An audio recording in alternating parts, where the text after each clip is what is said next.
Hello, everybody. Welcome back to Holly Randall Unfiltered. My guest today is a performer turned award-winning director who is championing the role of women in the director's chair and setting a new standard for cinematic storytelling. She's currently contracted with ALO, the powerhouse behind some of the industry's biggest brands, including Brazzers, Twistys, and Digital Playground. Her work blends artistry, empowerment, and unapologetic eroticism, and she's here to talk about how she's changing the game from the inside out. Welcome, Lea Lexis. Hi. Hi.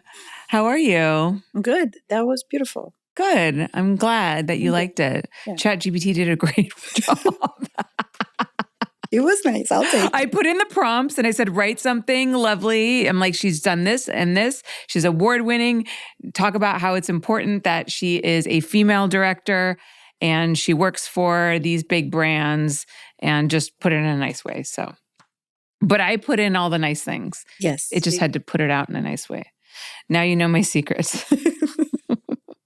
How dare you? AI is taking our jobs. Anyways, so Lea, should we start from the beginning? Sure. All right. So you have a very unique origin story in the industry. You were actually scouted because of your gymnastics background. Yeah. So tell us a little bit about where you're from and your actual gymnastics background. Born and raised in Romania. Mm-hmm. So part of, I guess, our cultural thing we're proud of is that we have good gymnasts and good soccer players.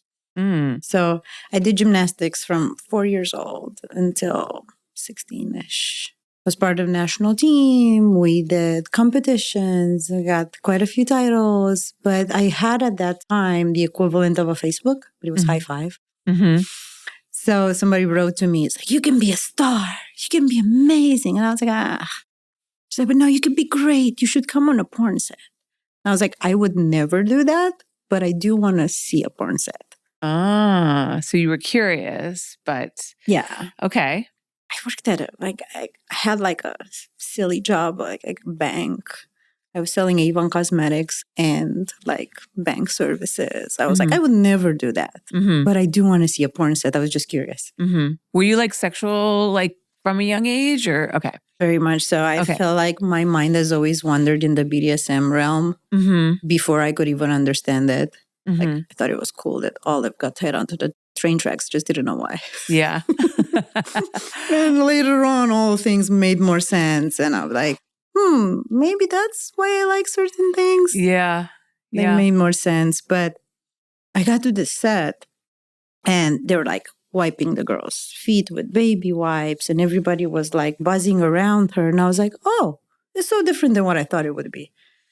So I got more interested in that environment than the porn itself, because it was a contradiction to everything I've heard in Romania at that time. So what did you heard? Like, what were you going and expecting to see? I think it's that visual of like the gonzo porn we used to shoot 20 years ago. I thought it was that energy at all times, not knowing that this in-between cut, everybody caters to the female so much more. And the guys are just a tool into the scene, not necessarily the driving force. The female is the driving force. And on camera, it got portrayed totally different. The guys took all the action and did everything, and the girl was just there.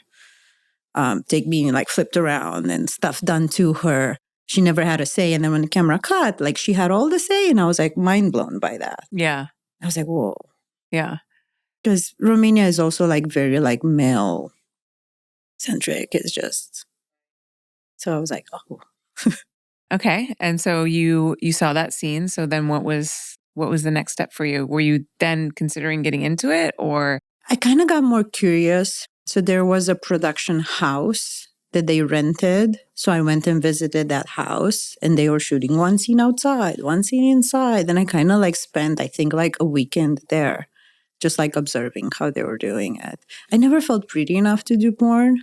So I thought like I needed to do all the extra gymnastic stuff. So I started doing the flips and the things, and they got like excited about it. I got this like, oh, you could do this. Like there's a place for you in here. You're not the prettiest girl with the biggest boobs or the teased blonde hair, but you could do this. I was like, okay, I think I want to do this. So what was the reason that you decided to do it? Like, what was the final thing that pushed you to make that decision? And then how did you make that decision? Like, did you tell your family first, or you just like went in and? No. My mom found out by somebody bringing her a DVD copy. Oh. I was always very independent, and I had my own job. I like moved out.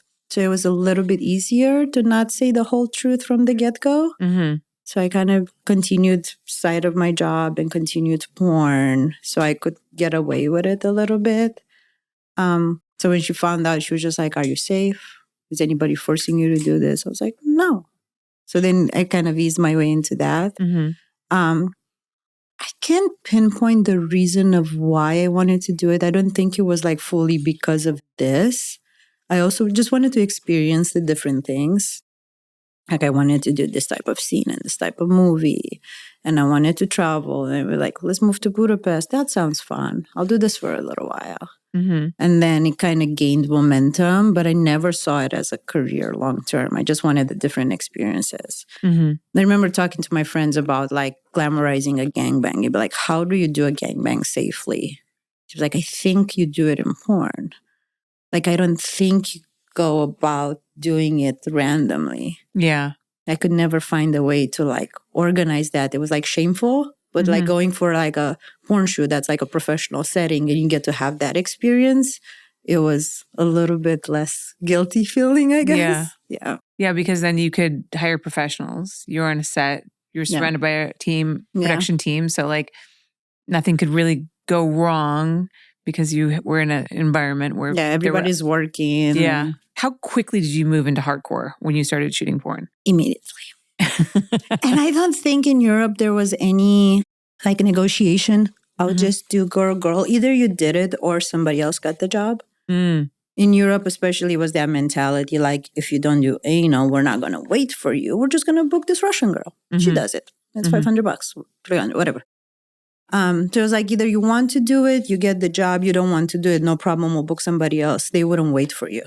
They weren't like career milestones. We're shooting this anal movie, you want to be in it? Cool. You don't know. We wouldn't even pay extra. Really? Yeah. Interesting. Like extra as a first. You still get extra as the act itself, but not as a first. Right. So there was no like showcase that you could wait for and you could do all these firsts and get all this money and the marketing and Yeah, not for me at that time. So either like you want to do these anal movies that are booking for the next few months or you say no to them and they'll book somebody else. But for me as an experience, it wasn't like the get the money right away. It was like, oh, I want to do that. Like working for the first time with Manuel Ferrara, it was like, so amazing. Yeah? Yeah. Did you know who he was before you started working with him? Yeah. I used to watch porn. I used to consume porn to some extent. So like seeing some of the bigger names at that time, like Manuel, was like, whoa. Yeah. Wow. Steve Holmes has this story that he always like says to everybody. He says, I remember the first time when I shot anal with you and you said, either you're a really good actress or you like it. It was like my first anal scene ever. Were you a good actress or did you like it? Like it. Okay. I did. Yeah. So tell me about the first gangbang that you did.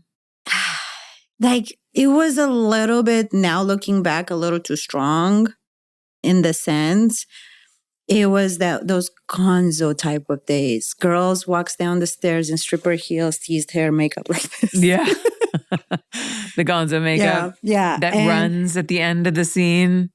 And Five Eyes came from left and right. I remember there was one Romanian actor, Mugur. He slapped me. And it was such a shock. I turned my head around the couch and I got like this reaction of tears. And I was like, am I crying? I was like, no, it must just because it was a shock. And I turned back and I like got right into it. But nobody asked, nobody checked. It was like strong to realize like the experience. It wasn't what I imagined it to be, but different story. So like looking back on that and thinking about how it is now, you know, as a director, it must be, you know, the comparison is kind of crazy. Yeah. Right? We've been through like, man, such a extreme contrast of the industry. Yeah. It was, what else extra can we do to this girl? Right. How more can we top from the last scene? If she's a good actress, she's a good porn star, she will do it all and more.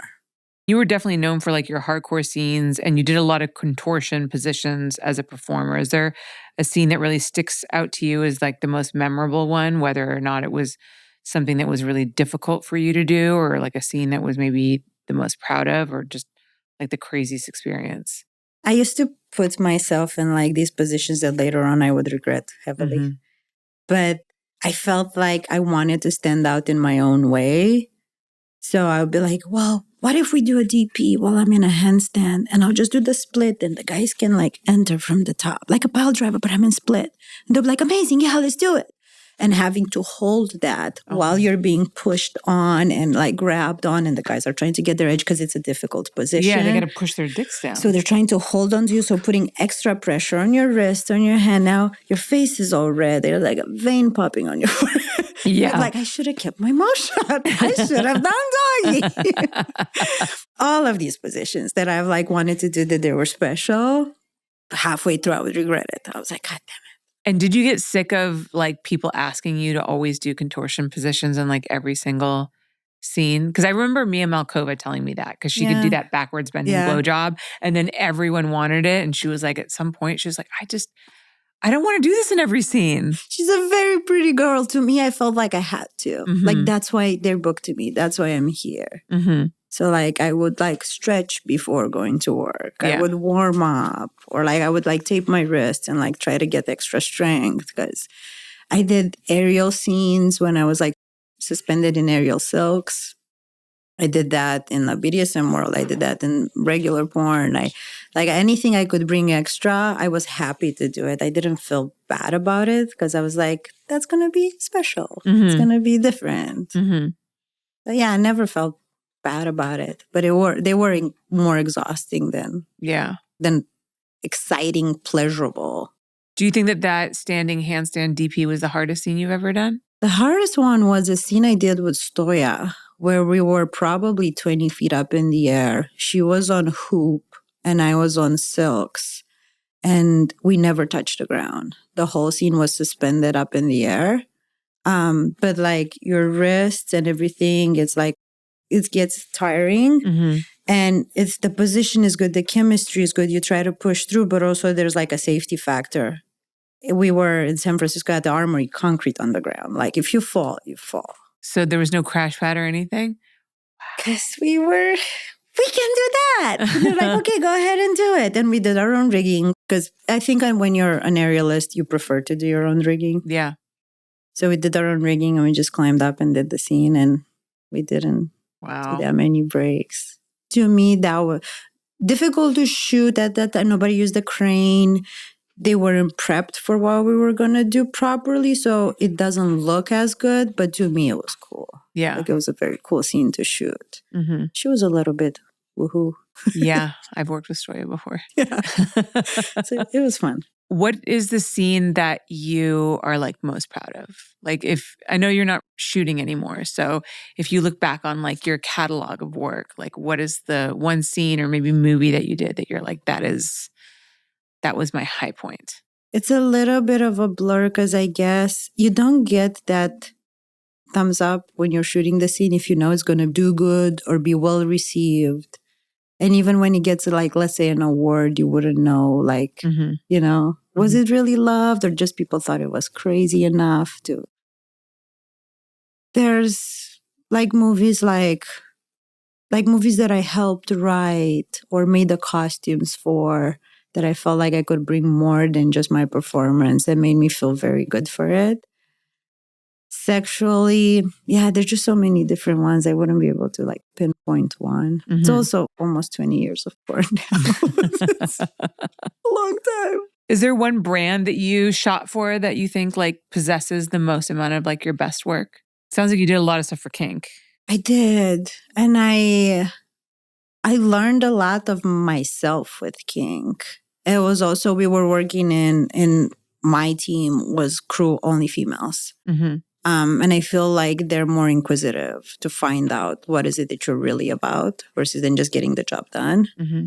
So camera, PAs, like even the team at Kink, they were interested in you, like your passions, what triggers your, spark of insanity, what makes you want to go fully immersed into like a feeling. And there was a lot of fun, beautiful stuff there. I had good mentors there too. So many people who have worked at Kink have reported like a really good experience, which I know people from the outside who look at hardcore BDSM think it's the opposite, but it's really interesting how the behind the scenes, and we'll get into this later, but they were really heavy on that consent game and the boundary checklist before vanilla porn ever went there. Yeah. I've used quite a bit of my experience there to kind of help and bring that to our sets currently. Yeah. Because you see the effect of it. There was that all of that pushback. I don't care. I'm used to everything. But don't pull my hair. Don't do this, don't do that. And it'd be like, it's so valuable. Yeah. So valuable. Okay. So Lea, when did you pivot from performing to working behind the scenes and ultimately becoming a director? It happened on and off through my career quite often, even when I was in Europe. I remember Christophe Clark, French director, used to work for Evil. Big name at that time. Like everybody was like, I remember he just put a camera in my hand. He was like, hey, like while you're getting ready, start shooting some stuff. And I was like, how do I start? I remember that. Like, she's like, spin around and then drop the camera into what you're looking at. I was like, cool. So I remember I did a little spin, and as I'm spinning, I'm like looking around like ballet spin, right? I'm like, what am I seeing? What am I seeing? And I'm like dropping the camera out of like what I'm looking at. And then the girls are getting ready and I'm doing like this interview part. And I was like, interesting. I was like, oh, wow. They're like, this is fun because I love women. And I have like, I think porn should be made by perverts. So like, I would like literally like perv on them. Like, oh, that's hot. They'd be like, oh, that's exciting. Oh, that's cool. And time would pass. And then you'll grab the camera and be like, this is great. Like, thank you. Why do you think he singled you out for that? I would think that like, I've always been a hard worker, but I know it's more than that, but maybe something that I wouldn't catch on. Like maybe he would see me like lean into this perversion or have like a similar mindset. I feel like porn kept me safe. Because if it wasn't for porn, I would wander off in my perversion in unsafe environments. That's interesting. Especially like where I come from. Like you can't necessarily be a lesbian. You can't necessarily want to have sex with multiple men or because you would be pushed away by society. So now you have this like frustration, sexual frustration that's wandering crazy in your mind. So in a way that kept me safe. Like it was like fun and celebrated to be a perv. You were in like this community that accepted you. And more than that, you felt good because they were like giving you like just this praise. Oh yeah, that's great. More of that. Like great. And you're being paid. And you're being paid. Yeah. Hey guys, real quick. When was the last time you thought about seriously stepping up your game in the bedroom? If you're looking to impress and take things to the next level, you need to check out Load Boost by VB Health. This doctor-formulated supplement is designed with performance and results in mind. We're talking increased semen volume, enhanced orgasm intensity, and yes, even better taste, thanks to ingredients like bromelain, a natural enzyme from pineapple. Your partner is definitely going to notice, and thank you. Look, I work in the adult industry. I know how important a great finish is. And I can tell you firsthand, Load Boost is the real deal. Every ingredient is science-backed to support prostate health, fertility, and overall sexual performance. It's vegan, nutrient-rich, and made right here in the USA. Want to try it out? Visit loadboost.com and use code HOLLY for 10% off, or just click the link in the episode description. With Load Boost, you're not just stepping up, you are showing up. So you started shooting some BTS.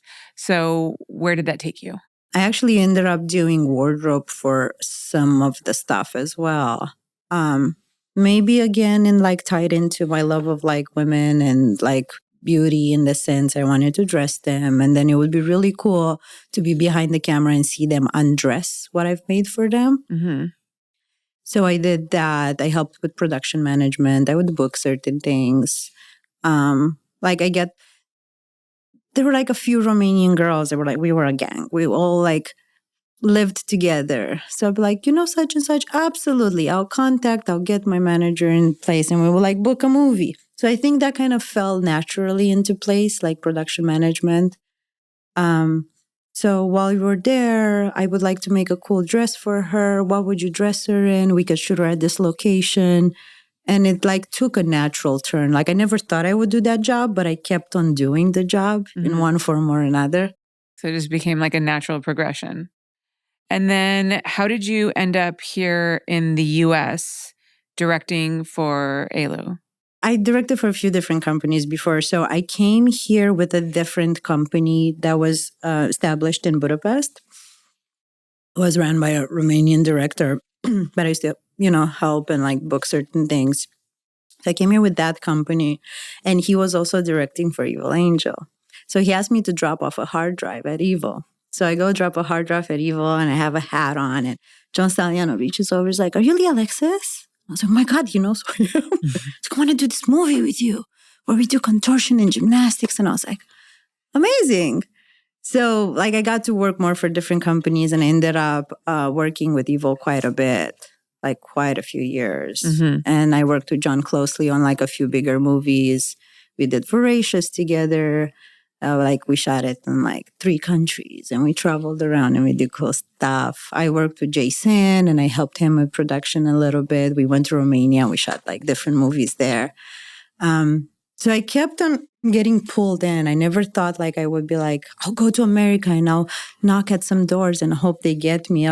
People would like recognize me, and I was like shocking to me, but also flattering. Like, I want to do this movie with you. I was like, that's amazing. Like, of course. And I'll stay another few months. And I'll go back and come back in and be like, well, we're going to do this movie. So I stayed in another few months. Kind of like always called me back in. For a while, I thought I was going to stop, and I started my clothing line. And they'll be like, do you want to do this movie? Like, yeah, let's do this movie. So I kept on being pulled in. Then at King, Bobby Starr gave me my directing door, and I said, you should direct this movie and you should work on this type of things. I was like, oh my God, amazing, I would love to. And then from that we took like a few different other websites. There was like the Girl website and the Gangbang website, then a few different ones, and that grew. Tony Ribas brought me into the ALO world as his makeup and production manager. And then ALO gave me the chance, and it was like... So you did makeup too? I did makeup for a few years. You did fucking everything. Holy shit. For a few years. Because I had forgotten that you did wardrobe, because I remember, I think Cherie told me that one year for AVN, like I think we were doing something and she was like, oh, I got to go see Lea. She's like designing my dress or something. I'm like, fuck, she makes wardrobe. I'm like, that's for crazy. 8 or 9 years, I did Cherie's AVN dresses. Yeah. She's like my and then you did makeup too.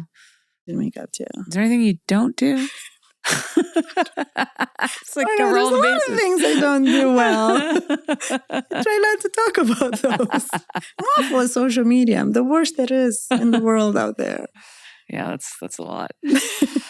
It's a lot. Okay, so then you were doing makeup and production for Tony, and then how did that? Because I remember like the first time I started seeing you regularly was during COVID, when we started having those meetings when it was at MindGeek at the time, and we started having the meetings about like. Actually kind of about like the boundary checklist that we were starting to bring in, and you were giving a lot of feedback on how that would work, having been a model and having that very valuable perspective. I think during COVID, it was that time when we were forced enough to stand still to look at what's going on and spend time on social media. Yeah. And I didn't know a lot of these stories that were coming out. Yeah. Like in a way though, like it's when I interview people to hire them, or I talk to other people, I'll be like, what's your motivation? Why do you want to be here? And then people ask me that, and I was like, what is my motivation? I've never asked myself that, because I've always went with the flow and let's do bigger things, let's do better things, keep going. And I was like, my motivation, I think it was kind of in that COVID moment when it like became so clear to me. Deeper story. We we were sitting on a meeting during COVID for distribution with another director that used to work for a bigger company that put me in like the most uncomfortable situations for a very long time. Mm-hmm. And I remember sitting down at this meeting across from this person going like, that's my motivation. You won't do everything that you did to me. Like, that's my motivation. We're going to change it in such a way that we can, it still gets me. We will change it and it will become powerful for people to know you'll still be successful if you don't go with like this environment. Mm-hmm. Because I was questioning it at that time as like he was putting pressure to be like, well, is this normal? Like it's porn after all. So maybe it is normal. Mm-hmm. He is being very nice to me. Mm-hmm. He is booking me for so many movies. You see what I do for you? I booked you again and again and again. So he was pressuring you for like sexual favors? Yeah. And I never gave in that sense. But what I feel bad in my mind about it is that I was negotiating with myself to be like, he is nice to me. He is booking me on so many movies. To the point where I didn't want to go on set because you'd be like, see, I booked you again. You're supposed to. Like, what? Yeah. Look everything I do for you. I put you in all of these big movies. Yeah. And you're not going to do this? Yeah. What kind of person are you? And I'm like, I am a bad person. It is porn after all. I should probably. Yeah. Like I have sex for a living. Like Yeah, what exactly. Why wouldn't. Yeah, like why wouldn't this be a big deal? Yeah. And I like felt wrong about it. And I've always been in long-term relationships. And I was like, it feels wrong to my relationship. But then it was like that dynamic that I was like, I just don't want the movie anymore. Just go make the movie. It's a big movie. It'll be good for you. God damn it. I don't want to do it. Yeah. So like, that's why. Like, I felt like my motivation right in that COVID time, I was like, that's why I'm doing this. Because there's people like this still around. And we can still make porn. And we can still do good. And to this day, so many girls come to me and be like, Lea, I want your career path. And I'm like, that's why.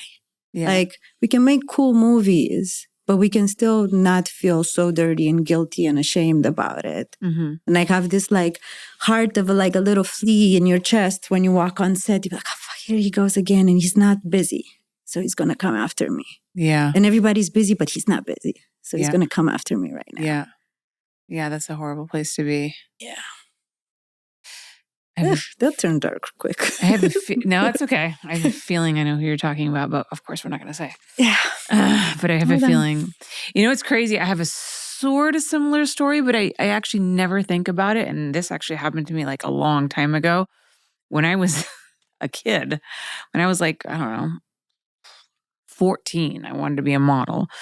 And there was this super creepy guy named Rich Leon, who used to hang out in Malibu, and he used to shoot like young girls for like his portfolio, and he would tell you that he was going to get you on the cover of YM. That's how old I am, young and modern. That was a magazine back in the day. YM and, you know, like Teen Mag and all this kind of stuff. And so, I mean, his portfolio was literally like 14 and 15-year-olds like in bikinis. Like, yikes. Looking back at it now, I'm just like, what was I thinking? Right. So of course he came to me. Holly, that's how we talked. Holly, I can make you a model. I'll get you on the cover of these magazines. And of course I totally fell for it. Told my mom, and my mom was like, So, but I begged her. And the only way that she would let him shoot me was if he came to the house and he shot me at the house. There was no fucking way she was going to let me be alone with him. And even then I was like, you can't be around, you can't watch, like, I don't want you anywhere near it. And she was like, okay, you guys can like be in the yard. Like, I won't be like watching, but I will be like there. And it was like this huge battle that I had with her because I was sure that she was wrong and she was being overprotective for no reason. And the entire time he was trying to get a panty shot.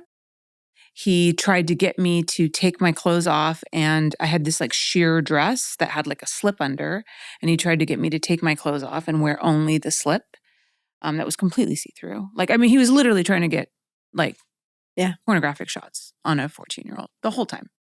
Jesus. And I just remember being like, it was a horrible experience. And the pictures all turned out so bad. And Yeah. And I ended up taking photography classes after that. And I started taking photography classes when I was 12. So I must have been 12 then. I must have been younger. Stop it. Yeah. Because it was around that time. And I remember like feeling like I don't ever want anybody to feel the way that like I felt in that moment. And this is obviously way before I thought I was ever going to get into porn, but there was a sense of that for me too. Yeah. Like that feeling of like, and not knowing like what to say. It sticks with you for so long. Yeah. It was an awful experience. Yeah. And I would still see him like up until a couple of years ago. I'd occasionally see him around Malibu and he doesn't recognize me anymore. Like that motherfucker is still out there. I feel like there's like these, I don't know necessarily character building moments, but there's like these moments that like fuel you and they'll give you their motivation for the rest of your life. Yeah. Like so significant and course shifting for you. Yeah. That I'll be like, that never again. Because some people teach you how to and some people teach you how to not. Mm-hmm. And like, I feel like these people taught us how to not ever again. Yeah. It's interesting because I was talking to my daughter about teachers and I was trying to explain to her that there's teachers everyone's a teacher in your life, but it's not like necessarily in the way that you think they are, right? Like there's your teachers at school, but there are some people in your life that are to teach you how to not, like you said. Yeah. Like they teach you a different lesson that you don't expect. Yeah. And that definitely was a not teacher for sure. But going back to the COVID moment, that was such an interesting time for the adult industry because I felt like that was really like a second Me Too wave for the adult industry. That all these, women coming out on social media talking about these predatory, male performers, these experiences that they'd had. And I think that was really fueled by the success of OnlyFans, right? And now they had this financial freedom and they felt they weren't worried about being blacklisted anymore and losing work. Yeah. And they could speak out. And now they had this platform, they had this social media place that they could say these things. And then other women could be like, me too. I had that as well. I also feel like it's like sitting with your own thoughts. It's such a powerful thing, but we never get to do that. Yeah. So it's significant in like, getting like a little bit of meditation and inside thought or developing your feelings. We never had that. And all of a sudden we were forced to do that. And these things came up that we might have not thought about them before because we got distracted with, let's go out with friends. Let's do this movie. And all of a sudden you're forced with yourself for weeks at a time. And you just sit and wonder about like, what's going on? What's happening? Why am I feeling anxious? Why am I feeling lonely, scared? You're like, wow, that's why. So how do you think the industry has changed since then? And do you think it's for the better? Yeah, like I still have a hard time categorizing it clearly because I feel like maybe we might be split now. I used to say I love the content world because now everybody that's coming on set 1,000% wants to be on set. That's true. So they won't do it to pay rent. They won't do it for a financial incentive. But becoming famous now, it's trumping all of that. Mm-hmm. So now we're getting people on set that just want the fame, just want to be on the big website that gives them the big exposure. Specifically Brazzers, right? And I hear that all the time. Yeah. They do a Brazzers scene because they want the traffic. But they don't love sex. Right. So it's harder for me to make a comfortable set where I push for sexuality where they don't love sex. Mm-hmm. So it's harder to push them to do a good, passionate scene because they don't love to be touched. Or they're not comfortable orgasming on camera. There's this physical thing that you see them clenching and pushing against the orgasm. Like the feeling is rushing over them, but they're like shying away and like their face changes and they don't want to experience it. They're like, whoa. Mm-hmm. They just want to be famous. Did we get the pictures? They might get my social moment. Now the sex scene. Ugh. Yeah. You're like, what? Yeah, I know. That's the best part. Such a beautiful porn. Like, have some time with your talent. Let's build up that tease. And it'll be like, Yeah. Are we ready? No. Damn it. Yeah. I've definitely heard that feedback from quite a few performers who've been in the industry for a long time. They feel like some of the magic and the sex has been removed from the scenes because of like the boundary checklist and all these things that we go through. But I think maybe it's more akin to what you're saying, is that there's just more talent in the industry that are there really with more of like a mindset of like this is a marketing gig. I so stand behind the checklist, and I don't think it takes the magic away, even though that was the argument at the beginning. We're making sets too clinical. We have to check all of these things, and nobody will remember that. Sure, but to me, like, it's like having sex with somebody for the first time. You won't give them your all because you don't know. But having sex with somebody multiple times, now you know what they like, and you can give them your all. To me, that's that boundary checklist. It lets me know what they don't like, so the performer can do more of what they like, and you get more out of it. My God, they love kissing. They love kissing, amazing. And you get amazing kissing scene when they like get lost into it and they start grabbing each other. Beautiful. If you don't know they love kissing, then it's kind of like you're trying a little kiss. And that's not as passionate than getting together for the first time and really kissing. Yeah. So to me, that boundary checklist can help us make magic. Yeah. You just have to really take it serious. Yes to everything, sure. I agree with you definitely from a director's perspective. I love it because it takes the pressure off of trying to like guess when a performer might be being pushed too far, because, you know, as a woman, and I'm sure you feel the same way, you feel like you can kind of read the room and you can sort of tell if a girl is uncomfortable or maybe not feeling something, but we can't say for sure, right? We can't read minds. And I never want anyone to walk away from a set feeling like they had a bad experience. I'm sure you feel the same way. Yeah. But if they don't speak up, how could you possibly know? And it's hard to set boundaries, especially if you're young. I mean, and publicly in front of all these people. In front of all these people that you don't know. And so that boundary checklist gives you the opportunity, the freedom to state those boundaries in a shame-free way where it's like, no, really, please, like very specifically tell us every single thing. And maybe even to consider something that you wouldn't have ever thought to even mention. Yeah. Like, oh, I didn't think about like whether or not I would like someone to like lick my toes. That actually sounds like something I would really dislike. So I'm just going to say no. But that would have never occurred to me. Or rimming. Girls don't come on set thinking a guy will expect his ass, you know? But a performer will be super into it and blowjob is happening. I'll just grab her head. Yeah. And like when she's in that moment, you'll be like, I don't like that. Yeah. Right? So she never thought about it until she got put in that situation. Yeah. So rather than killing that entire moment on set, that the simple discussion before rimming, I never thought about it. Yeah. Like, what do you mean? Yeah. Or what is that? Yes. How has your work-life balance changed since you started leaning into like directing? You can tell this comes from a director as well. It's pretty bad. Yeah. It's pretty bad. I always think I'm failing in some aspects of life because I do this. Yeah. There's no way of doing this balance, though. I've tried it all kinds of types of ways. It's the very demanding job, and it takes mental load at all times. There's no way of doing it balanced. Yeah. The only thing I can think about that I can try to make peace with is balancing the extremes.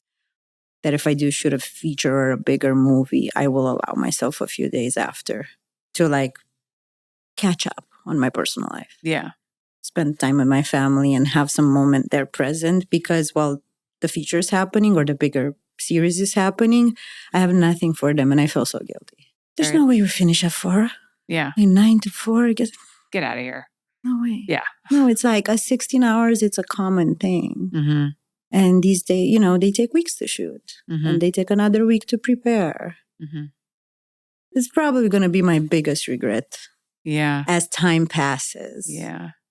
I mean, and I think what a lot of people don't realize is that an adult, the director isn't just the director. They're also the producer and like the line producer and the story producer and sometimes the PA and like the wardrobe person, the accountant, and the set designer, and the account. Oh my God, I hate that with a passion. Yeah.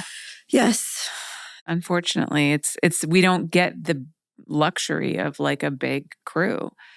and like the budget for a lot of people to do specific jobs. The director has to take on so much.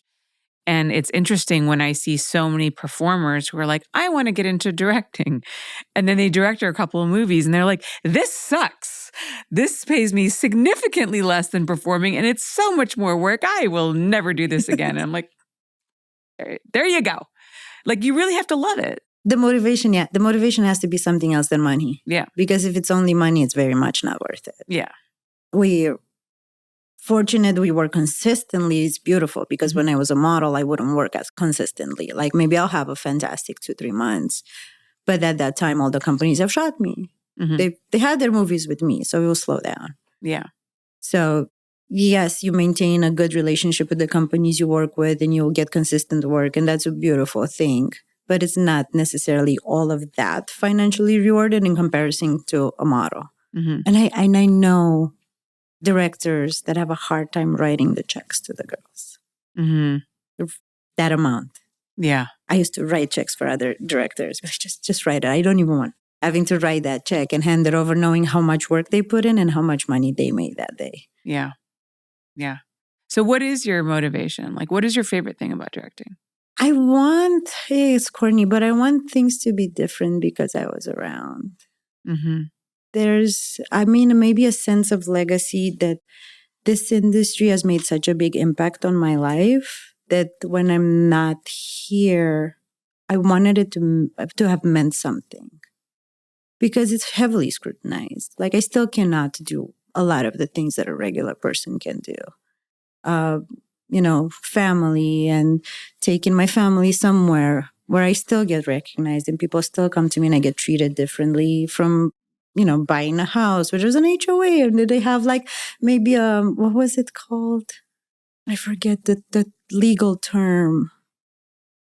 People with, dangerous jobs or ridiculous jobs. High risk? High risk in a sense. Yeah. Yeah. And you get kind of like still pushed by society and treated differently. So like it impacted my life heavily that I wanted it to mean something. Mm-hmm. Like things should be better and they should be significantly different. And it should have left a positive mark after all of this sacrifice in a sense. Mm-hmm. Like I don't want to do it and just fade into the non-existence and be like, that was it. There was this Romanian girl. I think she made some movies. I totally get that. So you won an XMA for your show HZTV, where you renovated the house that you used in the film. So where did that idea come from? I still build a lot of my sets. So that's another thing that you do. Yes. Jesus fucking Christ. Sorry. I feel very lazy. I've built sets for a very long time. I enjoy doing it. It's like happy place. And before my family got a little bigger and I had my kiddo, I would spend late nights on set and just building away. So during COVID, we rented houses long term so we can control the environment and clean everything up, people in and out and whatnot. Mm-hmm. So I would change up the sets because you'd be like, well, we're here for 3 months and I needed it to look different. They'd be like, wallpaper it, paint it, change, bring stuff in, assemble stuff, take stuff down, all that stuff. So I've always done it to some extent. And I also love doing that in my home. Mm-hmm. I love handy stuff. Mm-hmm. As a kid, I used to like disassemble toys to see how they work. I try to put them back together. Not always successful, but the process. Took apart my mom's sewing machine and she was pissed at me. I want to see how it works. So I've always done this type of like put things together and gives me a satisfaction. So putting the sets together and then seeing them on the monitor is like really like exciting to me. Yeah. So with the house, they were talking for a renovation series for a long time. And I was like, oh, I really want to do that. So it's like, all right, I don't know, like I'm grateful that they trust me like that. I don't know how they trust me like that, but they do. I'm very grateful that I will say I will want to do that and they will let me do it. Mm-hmm.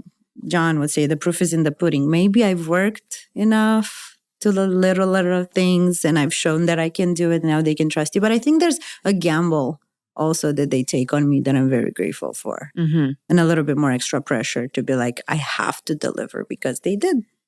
They did trust me. Yeah. Like they haven't seen my renovation work before, but they trusted me to do it. So they've seen me build sets before. And I build stuff at my studio all the time. So how did that work in like as a sex like movie? I feel like there's maybe men more than women. It's that release of like destroying things, building stuff, and then wanting to feel good. So it's like a part of that release in the body. Like we wrecked stuff, we smashed stuff, we got all hot and sweaty. And now there's like a bit more sexual tension that we want to like satisfy as well. Okay. So it's getting dirty and then dirtier. Gotcha. So was it like a couple that was like renovating houses? Was that the storyline or? No, we've got like different combos. The girls would kind of like start smashing things around and kind of start demoing certain stuff with the idea of what they want to build. But the guys would be mostly kind of like switch the roles. You would expect guys to do construction. So we switched the roles and we let the girls take the lead on that. And then the guys would help females get their satisfaction and their pleasure out of that entire, thing. They had fun. It's definitely different. Yeah. I think like you don't think those types of scenes would win because they're a little bit silly in that sense, but there were genuine raw sex in there. Sure, like at the point where we removed the walls and there was only studs, the house is a lot more fragile. So as they're holding on to it and they're shaking the house. they're having so like crazy sex and they don't think about damaging anything because the house is a construction zone. Yeah. So now they're going crazy in the house and the walls are shaking up like they're fucking this house down. Like this is tricky. You don't think it's going to win because it's kind of crazy and dirty and outrageous. Yeah. But it was surprising. That's amazing. So what about projects this year? Anything you're working on now or anything coming up or coming out that you're very excited about? Yeah, we just finished a 2-part game show-like series. It's going to be a total of 8 episodes so far. That was kind of fun. We built at the studio a stage and we kind of took some chances on equipment to kind of try to give it a different look. Like a 360 dolly and a crane and like try to throw a different view of it in like the game show aspect. And there were younger performers competing against with MILFs, who's the up and coming guy, which is one of like the questions in the industry, right? To be like, I can do that. How do I become a MILF porn star? It's like one of the questions that floods my DM for the past 20 years. Yeah. Tell me about it.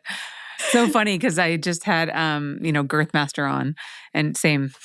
Yeah. DMs are filled with, how do I become a male porn star? Yeah. So like putting up and coming guys in the hands of MILFs, established females in the industry in like a game show like scenario with a sex challenge towards the end was fun. Well, it's a bit of a headache to shoot newer guys, but I was just going to say, it sounds fun except for the new guys. Until you get to that part. But more and more excited. Man, I hope it's happening. I keep talking about it. The dance movie. Proper trained dancers with proper trained choreographers. Oh, I know who's going to be in it. I know one person that you have to put in it who is a Brazzers contract star, who is a competitive dancer, Cherie DeVille. Maybe. Come on, there's no way, right? She's amazing. Yeah. Yes. Yeah. I'm just guessing she's going to be in it. I wanted to do it like where we focus on true dancing because dance in itself has a lot of eroticism to it and a lot of sexuality to it. If we focus on the dancing, not on the hair flipping and the twerking, but get true dancing in there. So it's still in the works. It's going to start off as a reality series because we want to get the real story of the auditions, of getting, into the process and to culminate with a showcase style scene. Okay. So is it going to be like newer performers? It's going to be a mix. We just want to get the true dancers. Okay. So I don't really look for newer or older. They just have to be true dancers. Like with a real dance background. Yeah. More than stripping. Right. Which stripping is still a beautiful thing, but I want to bring that other aspect to it. Right. Where we flow with the music and we just let them feel something that turns sexual. So I'm excited about that. I mean, performing is kind of like, my mother used to always say, having sex is like a dance, darling, which is true. I mean, I've noticed that, like, if I'm shooting a model who's new, if she has a dance background, she generally has that body awareness where she's like kind of from the gate, like knows what she's doing. And rhythm, because we all know a DP without the rhythm, you're kind of in trouble. That is true. You need the That rhythm. is true. What has been the high of your career so far? Oof. I take a lot of satisfaction of seeing people in my team rising up and becoming really good and getting praised. And like, there's a few people that I would like support from the get-go and now see them like come up and like be like really special.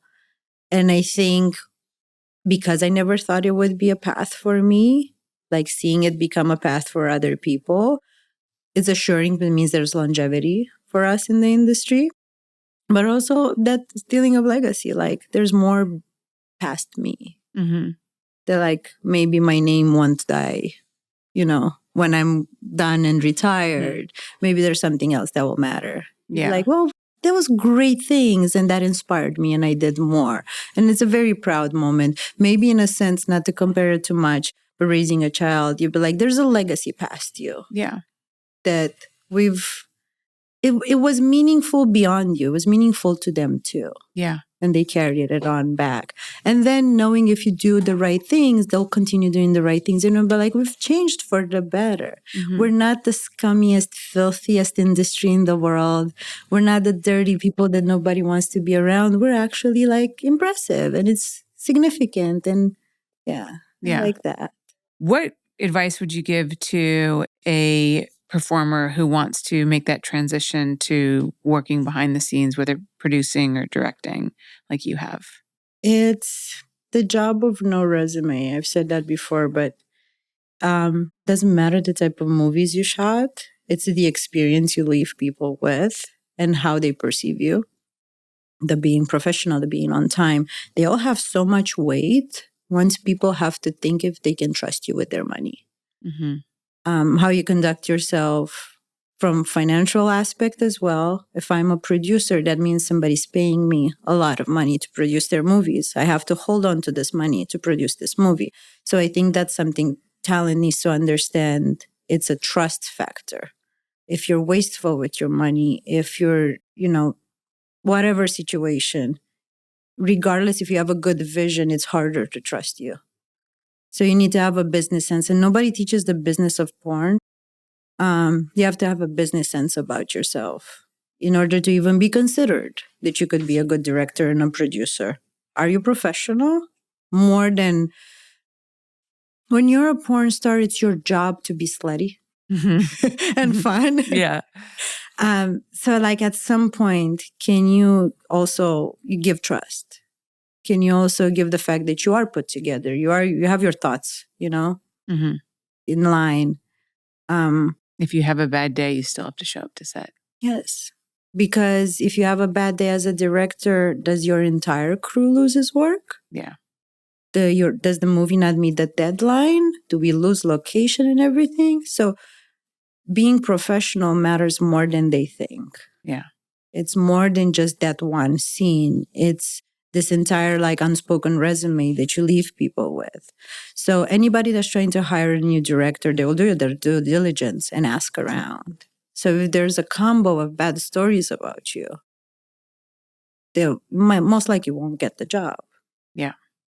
Regardless if you know to shoot camera, pictures, you've had a good vision, it won't matter. Like you have to be professional beyond your scene. Absolutely. Well, Lea, thank you so much for coming on. It was such a pleasure. You. I do have some Patreon questions for you. Actually, I have a lot. Jesus, this guy Rob. But those will be in a separate segment that if you're a member of my Patreon, you will be able to hear. In the meantime, Lea, can you let everybody know where they can find you on your favorite thing in the world, social media? It looks like I don't work. I'm sorry. It looks like I haven't done stuff in forever. I'm on Instagram at lealexis.productions. On X, if people still go on X. I think they do. Lea Lexis XXX. But I apologize. There's not much there. I'm trying to get better. That's why the 2 phones. It's a thought in my mind, but you can find my scenes on Brazzers and everywhere on the internet to some extent. She's all over the place. All over the place. But yes, I will do better for my fans who have been following me for a long time and put more of my work out there. I am proud of it. Yeah. I'm just in a different headspace. Yeah, I get it. I get it. You need a Masha. Please. That's what I have. I have a Masha. Otherwise, wouldn't make it up there. Thank you guys so much for watching. Of course, like I said, join my Patreon to watch these episodes streamed live and get access to the bonus Q&As. That's patreon.com/HollyRandallUnfiltered. You can find me and all the posts that Masha puts up on at Holly Randall on Instagram and on Twitter. Go to hollylinks.com for access to all of my platforms. Thank you guys so much for joining us, and I will see you next week.